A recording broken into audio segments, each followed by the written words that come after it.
It's my pleasure to welcome to the stage, Apex stage right now, Mr. IoT himself, Robert Schmid. Let's make some round of applause, please. Come up here, Robert. Come on. Look at that, I'm so excited, lost my watch. Back again. Good to see you. Morning, sir. Hey, Adam, how are you? Very good. Morning, Kelsey. Could we hug? Morning. Yeah. How are you? Good. Thank you. Adam, How are you, sir? Kelsey, Zara, welcome. This is probably the coffee chat with the most guests I ever had. Thank you for being here. Zara, this is something special. We have you on. I realized when I started this that I couldn't take Adam home, nor can I take any of your toys home. So I wanted to have something to take home, so we have Zara illustrated, and we're actually going to have it in the booth afterwards, so looking forward to seeing what you come up with. It's always a treat. My question for you is something different. When I read Wikipedia, when all the titles you have, how do you wake up in the morning with all that creativity, all these thoughts in your head, and do one thing afterwards? I mean, how do you do that? Is that a new question for you? The perception is not the reality. I mean, I'm just doing one thing at a time. I've been lucky enough through the success of Mythbusters and through the arc of my career to have put together a really, really amazing team of collaborators. So I live in the Mission District of San Francisco. My shop, my cave, is about 2 blocks from my house, and that's actually also where tested.com, my website, is. So my whole team and I get together every morning, and we'll shoot a build. We talk about a fundraiser that we're doing. We talk about a conference that we're going to or a con. And then we proceed to, build the content in the various platforms that we're doing. But I mean, it's not a singular effort at all. There's about 10 people I work with on a daily basis. So the team actually The team makes me seem ideas. really smart. So Adam, you mentioned your cave. Yeah. What types of things do you do here, and how do you bring technology into the creative process that you have today? It's really an exciting time to be a maker. The additive manufacturing, which I love, we've moved past the phrase rapid prototyping, because we really have. I've been incorporating it much more into my builds over the years, and I've been working with a lot more collaborators, people like Melissa Eng or the Broken Nerd, Daryl Maloney, people who are preternaturally brilliant at this brand new technology and sort of discovered themselves in the technology. I love bringing on collaborators like that. So the Broken Nerd is a completely sort of amazing 3D designer and printer. We made some costumes. I did a cosplay walk last year at Silicon Valley Comic-Con. For me, I love finding that intersection of a new passion with a new technology, because those are the people that are cracking the whole thing wide open. Absolutely. I gotta talk to you about something. I imagine you in the cave, and I kind of thought, first of all, I want to be in the cave at some point, but beside that, I said this in front of everybody because it's much harder to say no. It's a fait accompli. But I heard you talk about duct tape. Yeah. And I sailed halfway around the world. Duct tape is like the #1 tool. I know how you can relate to this. I laughingly call it duct tape, D-U-C-K. Yeah. Pun intended. That was the original. That was the original formulation for it, as a waterproof tape. But sorry, you have a question. No. But my question for you was: so you talked about the idea when you talked about duct tape. Can you tell us like the first show you did with duct tape that you came up with? So we talked about this when I was in Maui, actually. I want to give this some context, because I just came out with a book last month called Every Tool's a Hammer, and it's a little philosophical, it's a little autobiographical, and it's a little instructional. I have an entire chapter on glue, and specifically on the 8 or 9 glues I use on a daily basis and why I use those glues. But the opening of the chapter on glue is that I hate glue. Glue is the worst solution to any problem unless it's the only solution, because I don't like limiting my outs.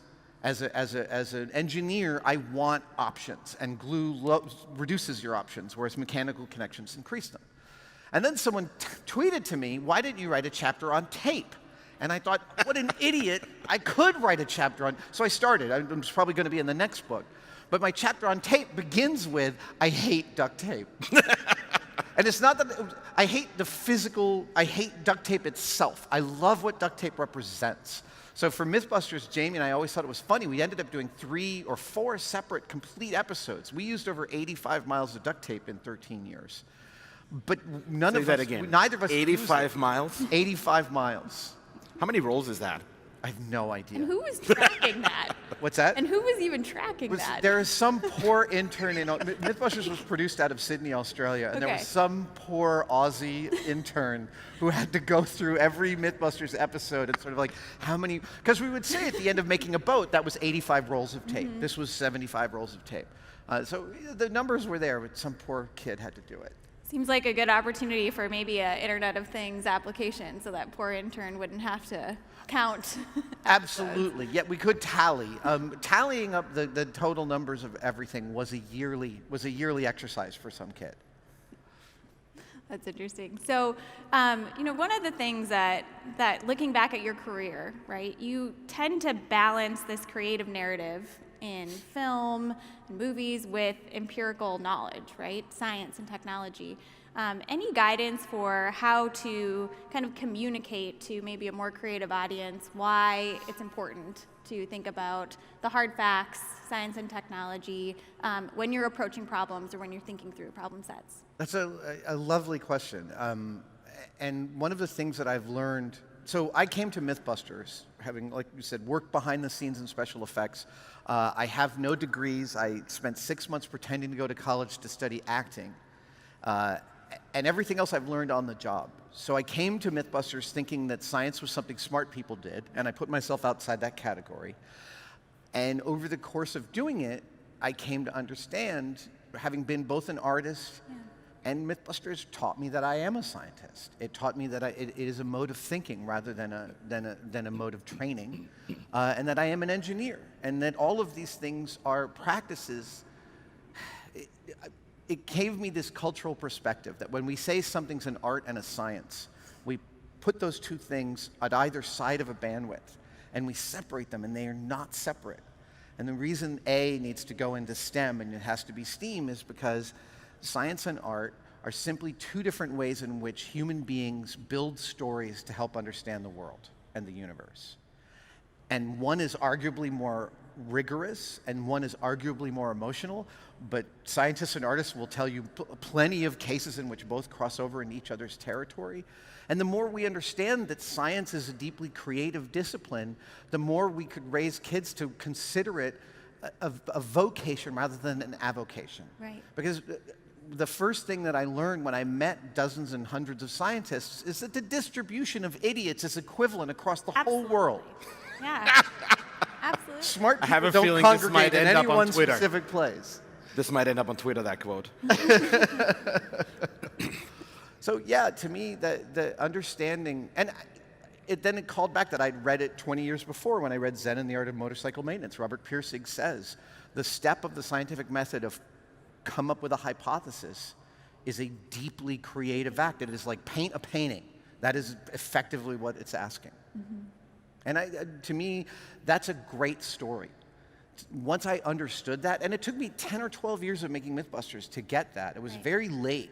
But once I did, it informs, that understanding informs all the storytelling that I do. Because unfortunately, in America, our culture is, when we study science and engineering in high school, we're taught that it is a group of facts to memorize. And facts are not knowledge. Facts are simply things in and of themselves. Only when you put them into a context or into an order or into a narrative do they start to make sense. And so all of the things we understand about physics and the universe are facts we've assembled in certain ways, and there are people who go out and assemble them in different ways and say, here's a different picture, and that's a different narrative, and now we have a different story. Yeah, absolutely. As a physicist, I can relate to that 100%. I have to tell you, we went from this Mythbuster laughing about stuff to immediately this sort of really personal thing about, you said it took you 10 to 12 years to kind of reconcile your artist with your scientist. Props to you, it's still taking me time. I still feel like an idiot, and the more I learn, the more I know I'm an idiot. But how can people accelerate this thing where they bring together the creativity and the science? Because you're so right. I find this all the time in business, in IoT projects. There's always a creative approach to really deep technical problems. How can people get faster to that space and not have to wait 10 to 12 years? I think I have an answer to this. To me, that's a really, really difficult question, but I think I have an answer, and I think it's about point of view. So every one of us has had the experience of working with somebody else who has a really clear vision, and they're implementing their vision and we're helping. And then all of a sudden, within that, we're helping them with their vision, we have an opinion about what's going on. And the moment that little flag on the mental mailbox goes up, it means that we have a point of view. And once we have a point of view, we have something important to contribute. And this was a muscle I developed on Mythbusters. We were regularly engaging with material and with concepts that Jamie and I had no experience with. Jamie has a major in Russian studies with a minor in library science. He's wholly unprepared for his life. And you tell him this all the time, right? Yes. But the fact is we would read about viscosity and learn that it's called tribology, and we would start to talk to experts about it. And then at a certain point of getting yelled at by people because we're coming to them with the wrong frame entirely, we'd go, wait a minute, maybe this is about this. And the moment either of us had a point of view, that was where the episode really started to roll. And so it is this thing where you can look at a discipline, like, whether it's developing stuff for AR or whether it's painting a painting, and you don't know where to begin. There's always something that you have a point of view on when you do enough research. There's always this, you have an aesthetic point of view, you have hey, what about this question that I haven't seen answered in the literature I've read? The moment you have a question that hasn't been covered by your first pass at Wikipedia, something interesting is happening. And in my regular experience, when I then talk to scientists about that field, I was talking to them about something that was kind of often out at the edge. And respecting the fact that once you have a point of view, you have something to contribute. It gets past our imposter complex, right? Because Jamie and I were astounded when the show was first successful, like the second or third year. We would go out and we'd meet scientists and engineers, and they would treat us like peers. And we were like, why are they treating us like peers? We are but dumb. And then we realized deeply that it was about that point of view of, oh, I'm interested enough to chase this thing down the rabbit hole. So that ended up being what my book was all about, was how to take those things you can't stop paying attention to and feed them until you find something really interesting. And to me, that process could be cosplay, because my personal hobbies, actually I submit that all of our personal hobbies are weird. They're all surpassingly weird, and they're indefensible. Unique. They're unique, sure, that's a nice way of putting it. But examining those things is where we find ourselves, and it's where we find what we have to contribute. I put a bunch of my hobbies on here. Sorry for those quads, I enjoy them. So it's nice toys. What would I see if I put these on? You would see that quad flying around, and I'd get fired, or I'd get kicked off the stage because it'll fly out there. Okay, good. Adam, what you're saying kind of reminds me of just like a theme of curiosity, right? As long as you nurture that curious self, it seems to kind of incite some of this being on the edge or poking around here and there. How do you nurture yours? What do you read? What do you, look at and look outside to get some inspiration and start your curiosity? Everything. I've been really lucky on Mythbusters. I mean, it gave me this incredible education in. So now when I read a headline about some new science discovery, Mythbusters has given me the perspective to read the abstract and then read the paper and actually have sometimes an opinion about the rigorousness of what I just read. And I've certainly actually even written. So there was this study in Seattle by these guys who figured out that distance can equate to blurriness in terms of our ability to parse an image. And this is important for eyewitness testimony. Right. So they were doing things where they were doing, 1, 2, 3 pixel Gaussian blurs on images, and then doing experiments with distance from subjects, and found that there was a great equivalence. And I read this and I thought, but what about movement? As soon as something moves through the light, I'm getting all of this topological detail that I wouldn't from a blurry photo. I'm getting more information. And so I wrote to the the guys who did the study, and I was like, have you considered movement? And they effectively wrote me an email that said, stay in your lane, TV boy. And I'm happy to say that I felt enough of my own oats from doing Mythbusters to think, yeah, you guys can go to hell. Yeah. Look up, who else is doing research in that space and shoot that hint over to them. I want to go into this curiosity some more. I'm sure you've been asked it a zillion times, what's your favorite Mythbuster show? And that's going to be my last Mythbuster question. I want to know, what's the show you didn't get to do? Oh, so if it was spectacular, Discovery was a great partner, and we eventually got to do almost every really complicated myth that we wanted to do. I mean, if time and money and resources were no obstacle, we would have gone to the moon and taken a picture of the Apollo landing site to show that we'd been there. But barring that, there was a story that I wanted to do in the beginning that is no longer necessary. I wanted to test vinyl versus tape cassette versus MP3 in a car, in a house, in a concert hall. I wanted to test all the high fidelity myths that were around when I was younger, like green around the CDs, or I wanted to test there is a company that makes speaker cables that cost $20,000 for a 6 or 8 foot length of speaker cable. And it's full of all of this malarkey, angel wings and kitten paws and whatever other Fairy dust. Yeah, exactly. $20,000. So to me, this is an entire company of thieves. They are robbing people. They are lying to them. They are effectively psychics cleaning out old women of their bank accounts. And I wanted to test $20,000 speaker cables against coat hangers because I guarantee you there's no difference. And Discovery was like, audio myths, nah, we're not that into it. And then CDs went away, and vinyl is making a comeback. Even tape cassettes are making a comeback, but I'm not sure that's a good thing. What I listen to, though, is a lot of, I'm addicted to female singers. So people like Sarah Bareilles and Brandi Carlile are my regular playlists while I'm working. Chicks whining about the ocean. That's my playlist. Yeah, we actually caught up on that, and I have a very similar music taste. I was wondering, can I enter into Spotify, like whiny female? Yeah. A playlist would come up for me. Fiona Apple. It's true. That's taking me back. And even talking about, CDs to cassettes to MP3 and seeing technology evolve like that in the music industry, in the film industry, how have you seen kind of technology take the costumes, props, how have you seen that really take off based on technology? It's been amazing.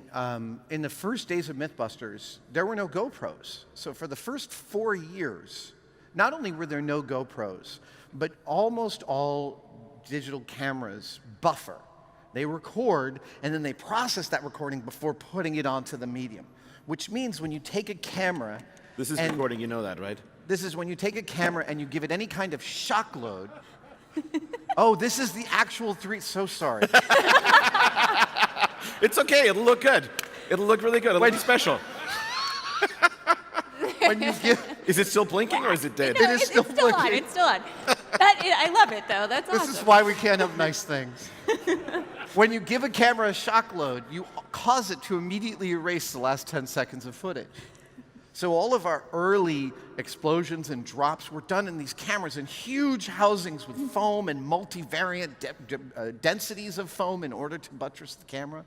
So when GoPros came around, it changed our lives. And then after GoPros came, the lens manufacturing has undergone a huge change in the last 15 years. So that radically increased the cinematic look we could add to Mythbusters. Then came the cheap camera movers and the gimbals. Drones absolutely added to our storytelling. And it's funny, within cosplay, 3D printing has been an incredible boon to cosplay, but so has foam manufacturing, and that's old school. Yeah. Right? We've been able to make stuff out of hot glue and camping mats forever, since PVA foam has been ubiquitous, which is like 25 years. And yet it only really came about 10 years ago. People started to figure out you could transfer 3D printed patterns to foam and actually make a suit of Iron Man armor or huge anime armor out of foam, and it's very wearable and very comfortable. I love all of that progression. And along the way with Mythbusters, all it did was regularly deepened the way we could tell stories. And ultimately, that's all that we're doing with this technology. I submit that's all any of us is doing within the technological space. We're using it to deepen and widen the stories we can tell each other about our experience, about how we think the world works, about how other people's experience and their experience of how the world works, and giving us different perspectives. So I'm curious, we've talked about, I'm so dying to dive into the suit. Maybe I have a quick question and I go to my real question. Is the suit on Friday in Savage Builds gonna fly or not? Or Well, so this is, please kill me then and tell them anyhow. I have a new show on on Discovery Channel coming out this Friday at 10 p.m. after BattleBots. It's called Savage Builds. It's an absurd engineering show, 8 episodes, different collaborators with every episode. So in one, I worked with Adam Stelzner from Jet Propulsion Labs. He's the guy with the Elvis haircut that is one of their lead engineers, to build a World War II munition called the Panjandrum, a giant 3.5-meter spool with dynamite in the middle of it that was supposed to roll over the Normandy beaches to get to the seawall. Tori Beleche came on the show, and we had a food fight with a minimum distance of 100 feet.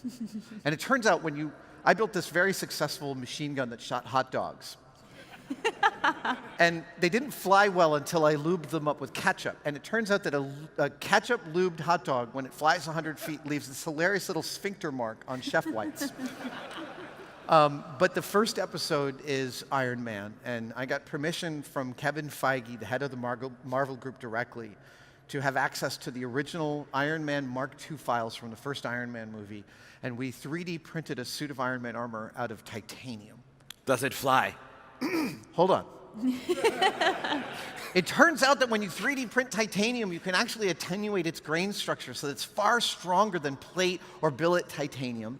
And we fired guns at it, and they slid right off of this armor. So I didn't realize that would be the case. So I brought really lightweight guns. I brought a 22 caliber, and then we brought a 9mm and a 45, and all of them just like sprayed off of it.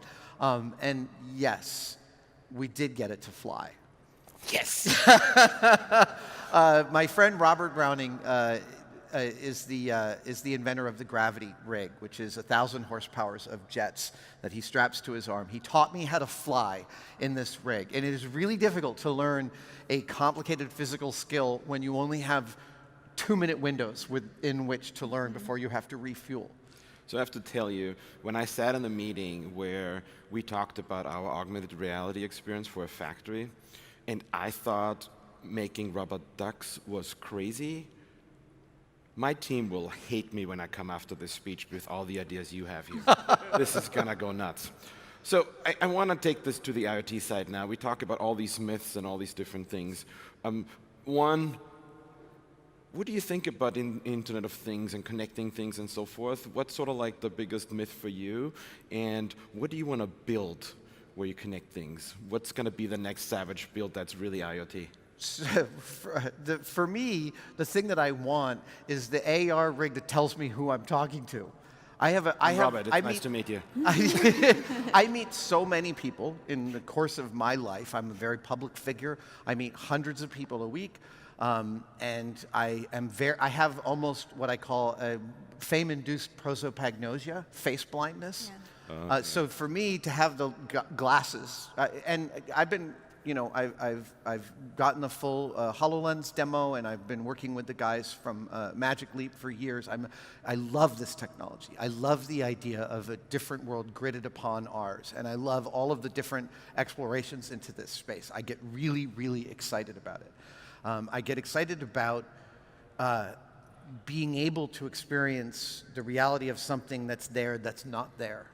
For me as a storyteller, that's and I love VR too. I actually travel with my Oculus Quest because I can't stop playing Beat Saber. I think that I'm working out. As long as I think I'm working out, I'm going to keep doing it.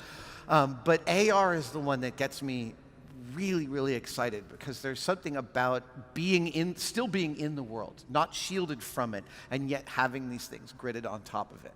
I like the idea of looking at things and seeing their internals. You know, everything that Iron Man gets to do, I want to eventually do. It's why I'm sticking with the thick glasses, because eventually the technology will fit in these, right? I have it in it. You have it already? No, I don't. I wish I did. So do I. Basically, you're saying in order to have your vision of knowing who everyone is, everyone would need to agree to that, right? Well, and this is superiorly creepy, I recognize. And that actually, weirdly, one of the other technology spaces I'm curious about and tend to pay a lot of attention to is privacy, which is one of the issues IoT has had to work on. And you know, there's been some bad press about that, and it's needed. Culturally, we don't understand privacy, I think, in a way that we need to. We haven't talked about it enough, and a lot of it's gone away. And Right. if we're going to put that genie back in the bottle, we need to have real cogent discussions about that, because privacy bears directly upon liberty, bears directly upon copyright, and all of these things kind of intersect in this space. So yeah, it can be... I already experience a little bit of that, where I tweet a lot about what I'm doing. So when I get together with my friends, they already know everything that's been going on. And I goes, oh, it was the last week I know. So to a certain extent, the internet's already given, in my life, a bunch of people witness to what I'm actually already doing. And yeah, there are some really interesting issues around what we'd be able to witness and see about other people. Black Mirror has done a great job, I mean, both on the positive and negative side, mostly on the dark side. But again, these are really important discussions for us to have. We need to know where we want to draw our lines culturally to feel safe in these spaces, because that's the most primary thing. It's like when we put these things on, we want to feel safe. We don't want to feel like we're being exposed. And have you noticed, you know, I know you work with a lot of different generations, right? In your work, you've had students and people that have been in the industry for decades. Do you notice any sort of difference in reception to this privacy issue, and any sort of change kind of coming through the younger generations that are more open to it and more accepting of this technology? That's a great question. I will say that it strikes me that young girls are much more cognizant of the dangers of these technologies than young boys. And I think that is hard-won knowledge. And that's unfortunate. You know, my kids are digital natives. They're 20 years old, and you know, their lives are sprayed out across social media. I haven't asked enough. What your question reveals to me is that it's a question I want an answer to.